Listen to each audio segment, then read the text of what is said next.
Let's talk about how no one is coming to save you. I'm talking about self care. If there is anything I feel like we don't talk about enough, is this thing called self care. Especially we as parents, we talk about how we are going to support our children, and we are showing up for them day in day out, and we don't talk about self care. And sometimes you are running on empty. Our schedules are packed. You're working, you have kids, they're going to school, you're doing homework, shopping, sometimes you're going to therapy, IEP meetings. You have all these things going on. And you will not hear somebody say, you know what, this 30 minutes is for me to sit down and unwind. It's next to impossible to hear that. We keep pushing ourselves. And let me tell you, at some point, you cannot run on empty. Your body is going to start falling apart. And so self-care it's not selfish. And I'm telling you, it's easy to run 24/7 when you're younger. But when you start hitting up some ages, you start feeling some type of way, and your body starts telling you some things. You know what? You need to slow down. And that is why we have to take care of ourselves. There is enough studies out there that show that the parents who are raising children with special needs, they experience a lot of stress.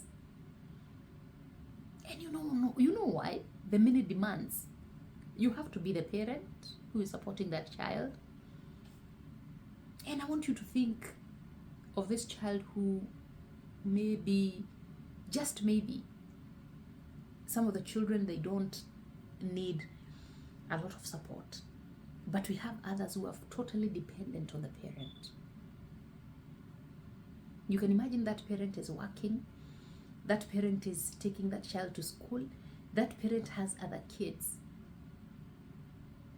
and there is no self-care. So you can see what it does.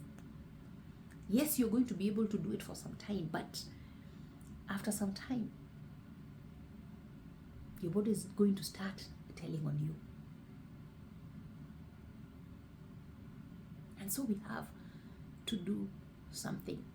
And I want us to normalize, being okay, taking some time off without feeling guilty.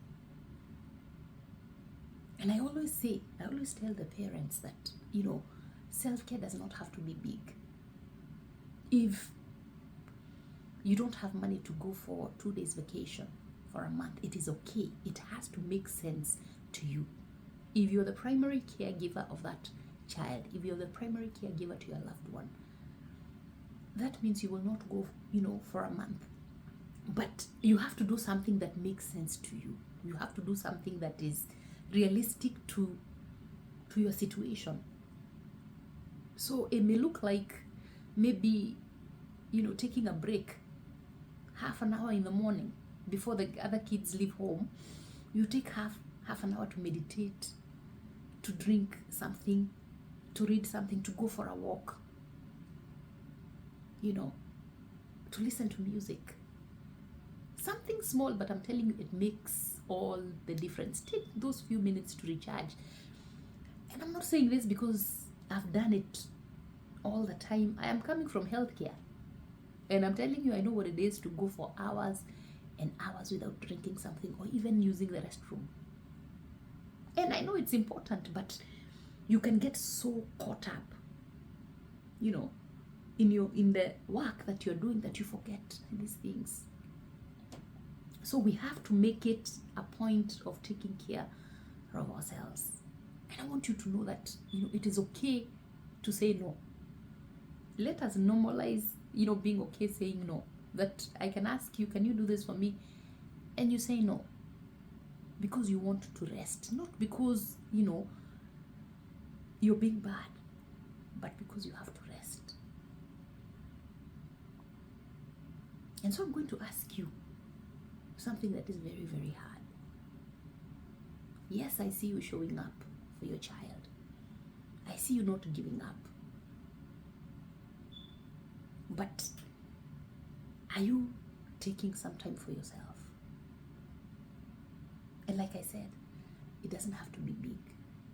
It could be 30 minutes to meditate, 30 minutes to take a walk, 30 minutes to listen to music and unwind. 30 minutes to call up your friend. That friend of yours that gets it. I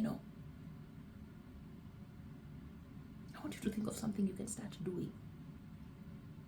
Even when you're with that patient 24/7, there is something that you can do. When that patient sleeps, what can you do to recharge yourself?